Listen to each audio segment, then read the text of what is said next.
قل جاء الحق وزهق الباطل إن الباطل كان زهوقا. எல்லா புகழும் எல்லாம் வல்ல அல்லாஹ்வுக்கு சுப்ஹானஹு வ தஆலாவுக்கே, சலாமும் சலவாத்தும் ஸல்லல்லாஹு அலைஹி வஸல்லம் அவர்கள் மீதும், சஹாபாக்கள், தாபீன்கள், தபஅ தாபீன்கள், நல்லோர்கள் எல்லோர் மீதும் என்றென்றும் எப்போதும் உண்டாகட்டுமாக. இந்த ஆன்லைன் பிசினஸ் இன்றைக்கு எல்லாருமே செஞ்சுக்கிட்டு இருக்கிறாங்க. சில ஆன்லைன் பிசினஸ் செய்யக்கூடிய சில இந்த மஷூரான பிரபல்யமான சில கம்பெனிகளுக்கு பொருளை வித்துட்டு இருப்பாங்க. அப்ப நான் என்ன செய்யறேன்னா, அதுக்கு போய் அதுல உள்ள விற்கிற பொருள் எல்லாம் டவுன்லோட் பண்ணி அதுல விலை, அந்த போட்டோ எல்லாம் எடுத்து அதுல விலையில நான் ஒரு விலையை நிர்ணயிச்சு இப்ப அந்த போட்டோவை நான் ஷேர் பண்றேன். இந்த பொருள் எங்கள்கிட்ட இருக்குது அப்படிங்கிறேன். அப்ப மக்கள் அதை கேட்டோடனே ரைட், அப்போ உங்களோட காசை அக்கௌண்ட்டுக்கு போடுங்க அப்படின்னா காசை அவங்க அக்கௌண்ட்டுக்கு போட்டுருவாங்க. போட்டது போறது நான் என்ன செய்யறேன், இந்த லாபத்தை எடுத்துட்டு பொருளுக்குரிய காசை நான் உரிய கம்பெனிக்கு வந்து ட்ரான்ஸ்ஃபர் பண்ணிட்டு இவங்க அட்ரஸ் அங்க கொடுத்துருவேன். அவங்க நேரடியா இங்க அனுப்பிவிட்டுருவாங்க. அது இலங்கையில இருக்குது, வெளிநாடுகள்ல இருக்குது. இது ஆன்லைன் பிசினஸ் நடந்துட்டு இருக்கு. உடுப்புகள் எடுக்கலாம், கரண்ட் மின் உற்பத்தி பொருட்கள் எடுக்கலாம், மருந்துகள், போன், அப்படி இப்படி சேகப்பட்ட பொருள் இன்றைக்கு என்ன செய்யுது, சில கம்பெனிகள் பிசினஸ் பண்ணிட்டு இருக்கு. இலங்கையில கூட சில கடைகள்ல வந்து இப்ப டெக்ஸ்டைல வந்து என்ன செய்யறாங்கன்னா பாய் வித்துக்கிட்டு இருப்பாங்க. அதே மாதிரி சல்வார் கிட்ட வித்திருப்பாங்க, ஷூ, செருப்பு, பெண்களுடைய பாவனை பொருட்கள், அப்படி ஏகப்பட்ட பிசினஸ் வந்து நடந்துகிட்டு இருக்குது. அப்போ ஒரு கம்பெனி வந்து அவங்க ரெஜிஸ்டர் பண்ணி அவங்க ஆன்லைன் பிசினஸ் செஞ்சுட்டு இருப்பாங்க. அதனுடைய ஏஜென்ட்களாக ஊருக்குள்ள இருக்கிறவங்க அவங்க குரூப்பில் போட்டு வச்சுட்டு இந்த சாமான் இருக்குது அப்படின்னா அவங்க 100 ரூபா லாபம் வச்சு, ஒரு 1000 ரூபா லாபம் வச்சு அவங்க எடுத்து பிசினஸ் பண்ணிட்டு இருப்பாங்க. இந்த ஆன்லைன் பிசினஸ் செய்யலாமா அப்படின்னு ஒரு கேள்வி கேட்கிறாங்க. இந்த ஆன்லைன் பிசினஸ்ல வந்து என்னென்றால், நபிகள் நாயகம் ஸல்லல்லாஹு அலைஹி வஸல்லம் என்ன சொல்றாங்கன்னு சொன்னா, உனக்கு உரிமை இல்லாத பொருளை நீ விற்க கூடாது, ஹராம்ங்கறாங்க. எங்கே எவனுடைய மாடை மேய்ஞ்சிட்டு இருக்கு, நான் அந்த மாட்டுக்கு எவ்வளவு பார்த்து விற்கலாமா? அது ஹராம் இல்ல, அதை நம்ம விற்க இயலாது. பறந்துகிட்டு இருக்கிற பறவையை விற்கலாமா, குளத்தில் இருக்கிற மீனை விற்கலாமா? அது எனக்கே சொந்தம் இல்லையே, பிடிச்ச வித்துட்டு போறது அது வேற விஷயம். அது கவர்மெண்ட்டுக்குரிய நிலம், குளம், கடல் இருக்கு. இந்த கடல்ல உழவுக்குள்ள நீங்க மீன் பிடிக்க காசை தாங்கன்னு வேண்டலாமா? அப்போ உனக்கு பொறுப்பில்லாத ஒன்றை, உன்னுடைய பேர்ல இல்லாத ஒன்றை நீ என்ன செய்ய முடியாது, விற்பனை செய்ய முடியாது. ஆனா இந்த ஆன்லைன் பிசினஸ் பொறுத்த வரைக்கும் நாம பொறுப்பை எடுத்து இல்ல, புரோக்கரா நின்று வியாபாரம் பண்றோம். அந்த வகையில வந்து என்ன செய்யுது, அனுமதியாகுது. புரோக்கர் பீஸ் நாம் எடுத்துக்கிறோம். பொருளை வந்து இன்னொருத்தர்கிட்ட இருக்கிற வளவை நான் புரோக்கர் போய் என்ன செய்யறேன், இன்னொருத்தர் பேசுறான், வந்து பாதி வளவு இருக்குது, அவர்கிட்ட நான் பேசிக்கிட்டேன், 50 லட்ச ரூபா வளவு, 50 லட்ச ரூபா நீங்க, உங்களுக்கு 50 லட்ச ரூபா கைக்கு வேணும், மத்த நான் பாத்துக்கிறேங்கிறேன். நான் போய் 55 லட்சம் ஒரு ஆள்கிட்ட பேசுறேன், வளவெல்லாம் கொண்டு காட்டிட்டேன்.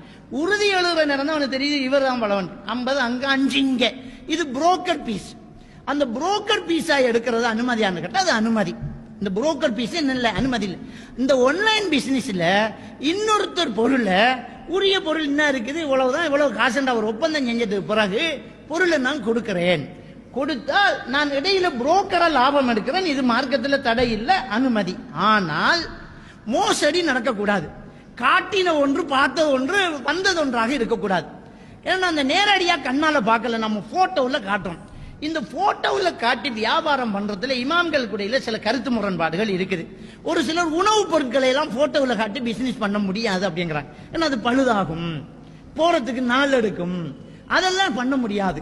அது இல்லாத மற்ற பொருட்கள் மஷூரான பிரபல்யமானது, அதாவதுங்க சிலதை பார்க்க முடியாது. இப்போ உதாரணத்துக்கு ஒரு phone, Samsung phone, Samsung phone இதுதான், உலகத்தில் எங்க வேணாலும் சாம்சங் போன் இதுதான். அதனத்து பார்க்கறது, அந்த நம்பரை சொல்லி இந்த போனு, இந்த காரு டொயோட்டா காருன்னா இந்த காரு தான், இந்த பைக்குன்னா இந்த பைக்கு தான், இந்த பொருள் இதுதான். அப்ப இது வந்து மஷூரான பேமஸா உலகத்துல எல்லா இடத்துலயும் இது இப்படித்தான்.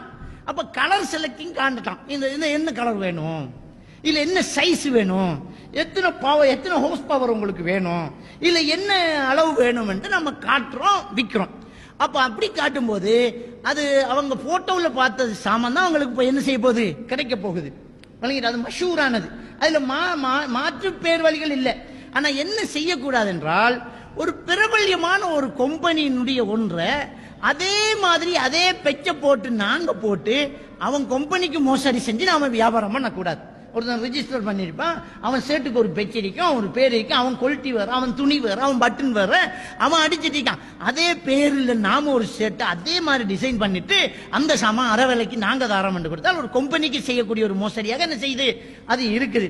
ஆனால் இந்த ஆன்லைன்ல பிசினஸ் செய்யக்கூடியவங்க என்ன செய்ய வேண்டும் என்றால், அது போய் சேர்ந்ததுக்கு பிறகு அந்த நுகர்வோர் என்ன செய்யறாருன்னு சொன்னா, அதுல டேமேஜ் இருக்குது, வேலை செய்யல, வேக்காகல, நான் நேரடியா பார்க்கல, நீங்க அனுப்பினது போற போட்டோ பார்த்தா வேலை இல்லை, அப்படி வேலை செய்யல அப்படின்றவங்க புகார் கொடுக்கும் போது அவங்க காசு ரிட்டர்ன் கொடுக்கணும், அந்த பொருளை வாங்கி எடுத்துட்டு அந்த காசை கொடுத்துடணும். அப்படித்தான் பிரபல்யமான இந்த ஆன்லைன் பிசினஸ் செய்யக்கூடிய அமைப்புகள் செய்யுது. விளங்கிட்டா? இப்போ உதாரணமா அலி எக்ஸ்பிரஸ் போன்றவைகள் எல்லாம் என்ன செய்யறாங்கன்னு சொன்னா, உங்க பொருள் வேலை செய்யலன்ற போட்டோவை திரும்ப நீங்க ப்ரூஃபா காட்டினா அவங்களுக்கு திரும்ப இமெயில் பண்றது, இன்னைக்கு வேலை செய்யல அப்படின்னா உடனடியாக ஒரு நாள் 24 மணி நேரத்துக்குள்ள என்ன செய்யறோம், உங்க காசு ரிட்டர்ன் வந்துடும், பொருளை நீங்களே வச்சுக்கோங்க, காசு ரிட்டர்ன் அப்படின்னு சில இதுகள் செய்யுது. அப்ப இன்னைக்கு ஊருக்குள்ள இருந்து ஆன்லைன் பிசினஸ் செய்யக்கூடியவங்க, நீங்க காட்டினது இதுதான், நான் நீங்க சொன்ன துணி தான், அந்த பார்த்தா துணி வித்தியாசமா இருக்குது, இது எனக்கு தேவையில்லைன்னு அந்த நுகர்வோர் திருப்பி சொல்லும் போது அதை திருப்பி எடுக்கிற அந்த விஷயத்தில் ஒப்பந்தம் பேசப்பட்டு இந்த பிசினஸ் செய்தால் இந்த வியாபாரம் என்ன செய்யலாம், ஹலால் நீங்க செய்யலாம் அப்படிங்கறத அறிஞர்கள் என்ன செய்யறாங்க, நமக்கு ஃபத்வா தராங்க. அது ஒரு முக்கியமான ஒரு விஷயமாக இருக்குது. அல்லாஹ் தஆலா நம் அனைவரையும் ஹலாலாக சம்பாதித்து சாப்பிட்டு சொர்க்கம் போகக்கூடிய உண்மையான விசுவாசிகளாக ஆக்கி அருள் புரிவானாக. வாஹிர் தஅவானா அல்ஹம்துலில்லாஹ். அல் ஹக் வஸஹகல் பாத்தில் இன்னல் பாத்தில கான ஸஹூகா.